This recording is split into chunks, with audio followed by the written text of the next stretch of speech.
Hello guys, मैं doctor PK. Verma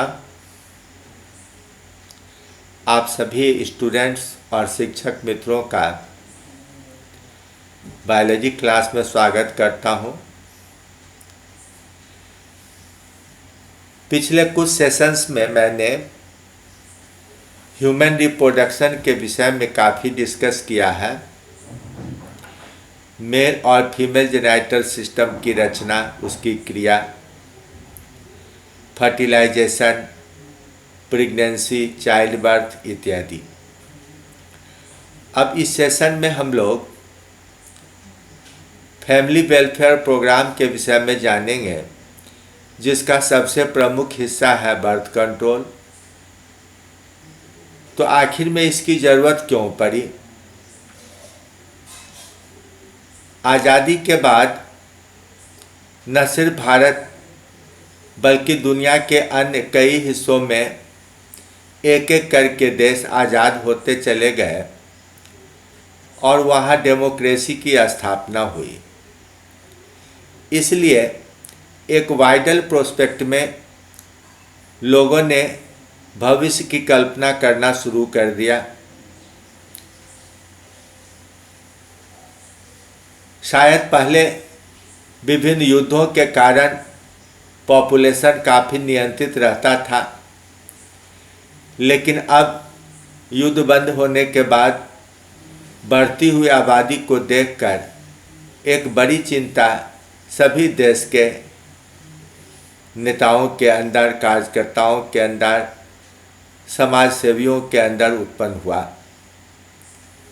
यह था लगातार बढ़ती हुई आबादी का दबाव। इस दबाव को मैनेज करने के लिए रहने की जगह, खाने के साधन, नौकरी और व्यवसाय की सुविधाएं, शिक्षा, स्वास्थ्य सब कुछ जुटा हुआ था। इसलिए इनका प्रबंधन बहुत ही आवश्यक हो गया। भारत पहला देश है जिसने सबसे पहले अपने देश में एक इंटीग्रेटेड प्रोग्राम बनाया और इस प्रोग्राम के अंदर स्त्रियों और बच्चों के स्वास्थ्य और परिवार नियोजन कार्यक्रम का प्रारंभ किया गया। सबसे पहले यह प्रोग्राम 1951 में शुरू हुआ और इसे परिवार नियोजन या फैमिली प्लानिंग नाम दिया गया। इसी को अब फैमिली वेलफेयर प्रोग्राम भी कहा जाता है। लेकिन हाल फिलहाल में इस प्रोग्राम को और भी इम्प्रूव करते हुए माँ और बच्चों के स्वास्थ्य के कार्यक्रमों को जोड़ते हुए reproductive and child health care RCH programme नाम दिया गया। बहुत छोटी उम्र में मैं दीवारों पर इस तरह से उल्टा लाल त्रिकोण और बगल में हम दो हमारे दो लिखा देखता था।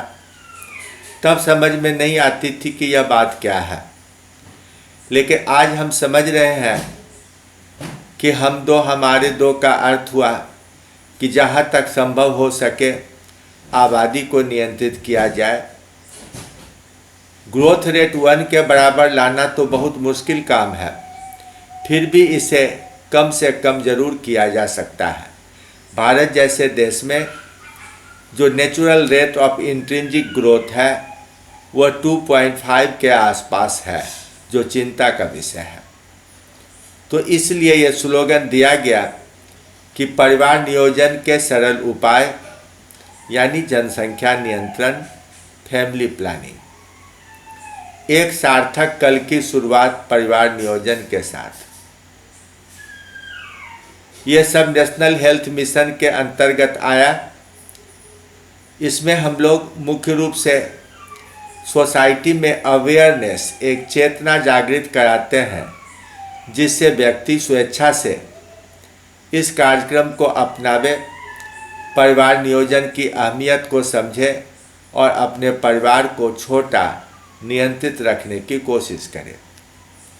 बहुत कम देश ऐसे हैं जहां जबरन कानून बनाकर इसे लागू किया जा रहा है, लेकिन अगर इस अवेयरनेस के द्वारा लोग जागृत नहीं होते हैं तो शायद हर देश में आबादी नियंत्रण, जनसंख्या नियंत्रण के लिए कानून बनाना आवश्यक हो जाएगा।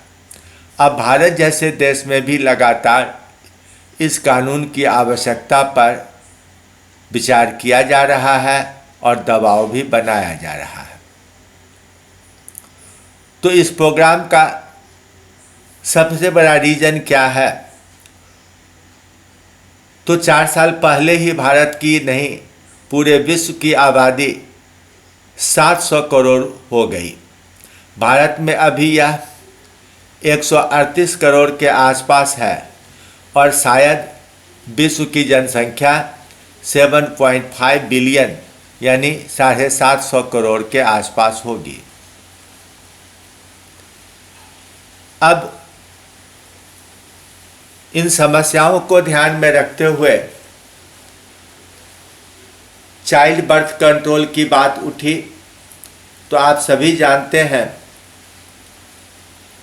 कि फीमेल में रिप्रोडक्टिव साइकिल के 16वें दिन ओवम निकलकर फैलोपियन ट्यूब में आता है, जहां फर्टिलाइजेशन होता है।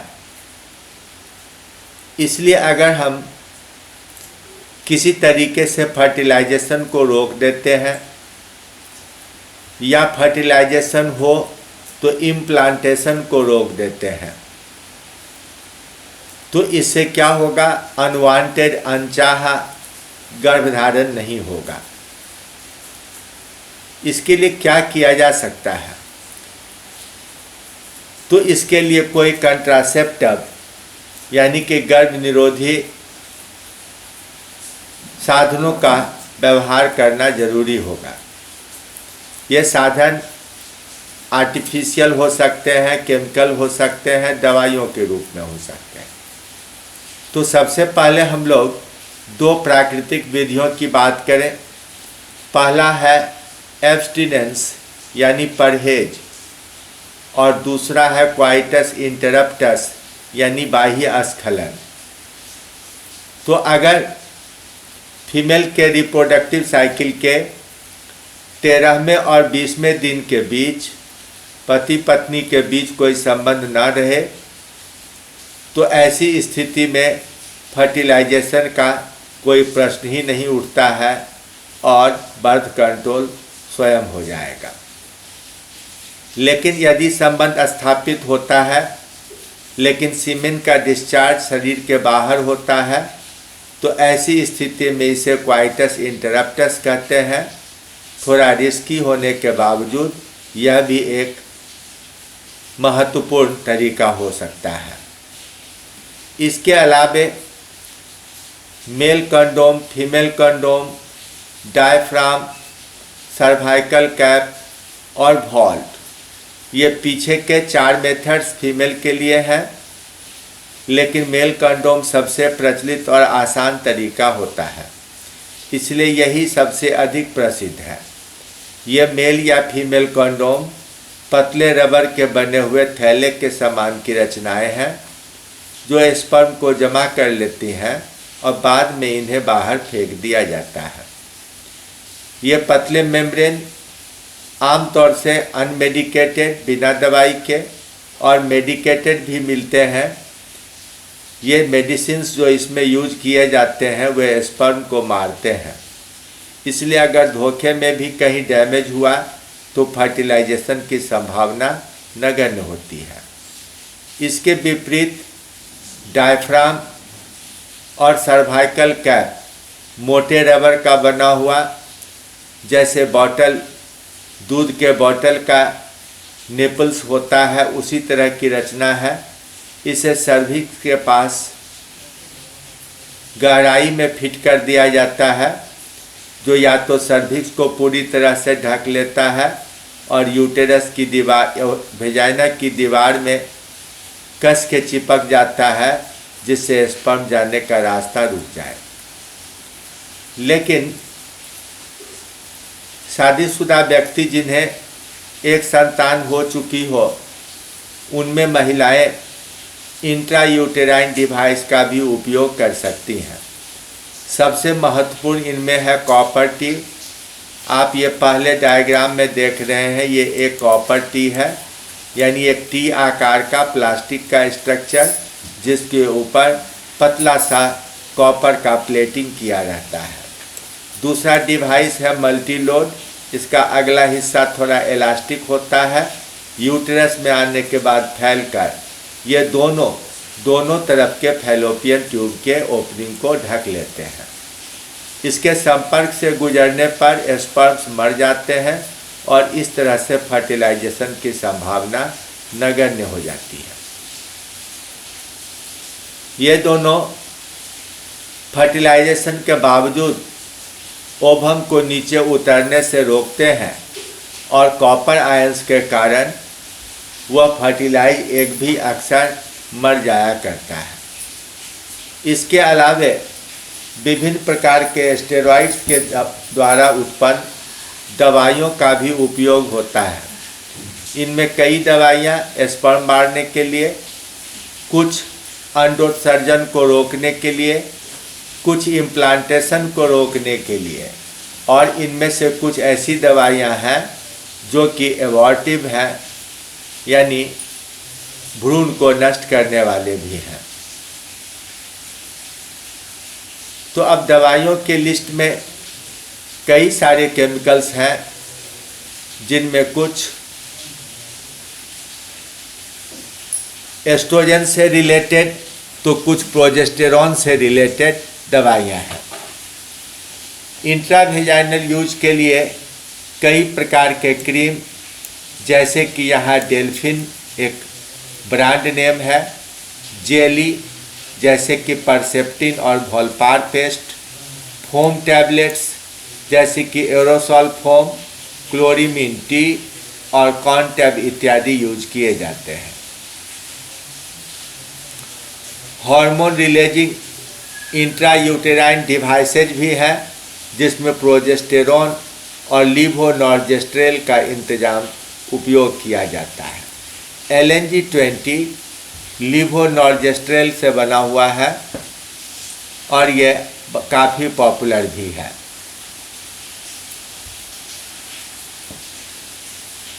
कई तरह के स्पॉन्जेज हैं, जिसमें नोनॉक्सिनॉल 9 स्पर्मिसाइडल के रूप में डालकर सुखाया हुआ रहता है, इसलिए उपयोग करने के पहले इसे पानी से थोड़ा भिंगा दिया जाता है। यह सीमेन को एब्जॉर्ब भी कर लेता है और स्पर्म को किल भी कर सकता है। ओवेरल, ओवरेट, इनोविड 5, इनोविड ई, माला डी इत्यादि पॉपुलर टैबलेट्स हैं जो हर जगह मेडिसिन शॉप में उपलब्ध हैं। इनमें प्रोजेस्टोजेन और प्रोजेस्टोजेन के साथ एस्ट्रोजन का कॉम्बिनेशन उपयोग में लाया जाता है। सहेली एक प्लांट से उत्पन्न सेंटक्रोमेन नाम की दवाई है, नॉन स्टेरॉयडल है और ऐसा माना जाता है कि प्राकृतिक होने के कारण इसका कोई साइड इफ़ेक्ट नहीं है। वास्तव में यह एक एबॉर्टिव है जो सप्ताह के अंत में 3 या 6 टैबलेट के रूप में लिया जाता है। अधिकांश बर्थ कंट्रोल पिल्स प्रारंभ के 21 दिनों तक लिया जाता है, यानी प्रतिदिन लेने का कष्ट उठाना पड़ता है। ये टैबलेट्स ओव्यूलेशन को रोकने वाले और इम्प्लांटेशन को रोकने वाले हैं। ये सर्वाइकल म्यूकस को या तो बनने से रोकते हैं या उससे स्पर्म जब पार करता है तो स्पर्म के ऊपर इनका एडवर्स इफेक्ट होता है। अब एस्ट्रोजन समूह में इथिनाइल एस्ट्राडायोल 0.02 से 0.05 मिलीग्राम और मेस्ट्रानॉल 0.075 से 1 मिलीग्राम यूज किया जाता है, जबकि प्रोजेस्टिन में नॉरएथ्रिनडोन एसीटेट 0.5 से 2.5 मिलीग्राम, डायनॉर्जेस्ट्रेल 0.3 से 0.5 मिलीग्राम और इथाइनोडायल 1 मिलीग्राम उपयोग में लाए जाते हैं। नॉरइथाइनोड्रेल 0.3 से 5 मिलीग्राम तक उपयोग में लाए जाते हैं। प्रोजेस्टिन और एस्ट्रोजन इंजेक्टेबल फॉर्म में भी उपलब्ध है, यानी सुई के रूप में भी इसका उपयोग किया जाता है।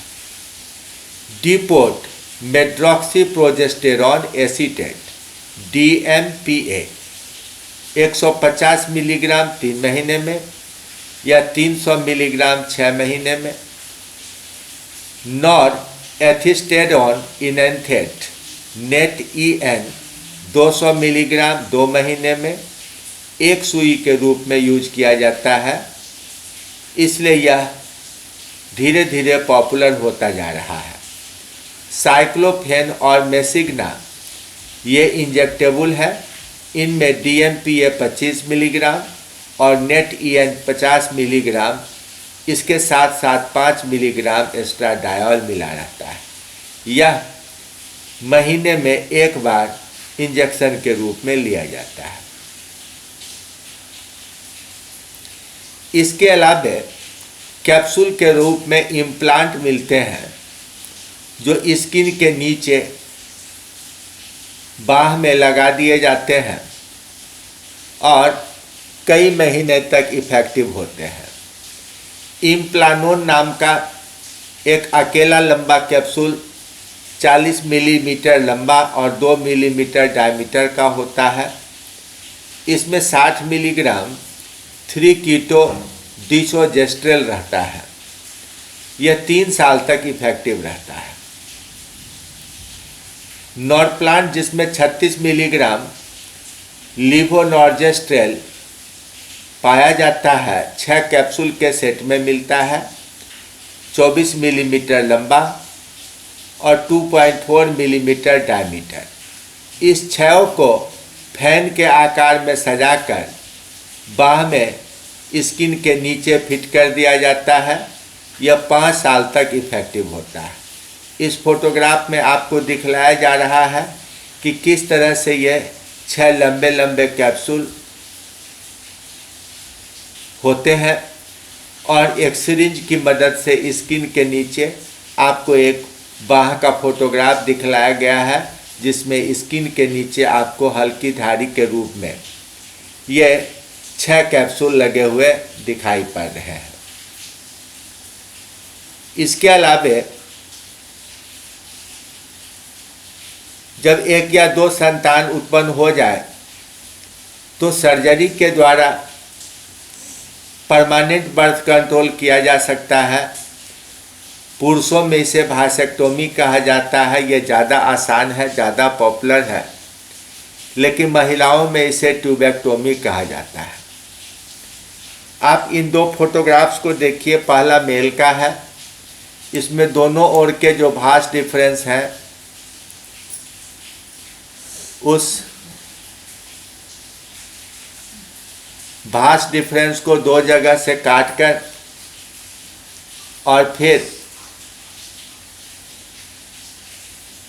बीच में बांधा हुआ रहता है, जिससे कि स्पर्म टेस्टिस से निकलकर बाहर नहीं जा सके। इसी तरह फीमेल में दोनों ओविडक्ट को अगल बगल 2 जगह से बांधकर बीच से काट दिया जाता है, जिससे कि एग रिलीज होने के बाद ओविडक्ट से यूटेरस में नहीं आ सके। कटे रहने के कारण फर्टिलाइजेशन की कोई बात होती नहीं है। तो इस तरह आपने संक्षेप में लेकिन काम लायक, समझने लायक सारी विधियों को देखा।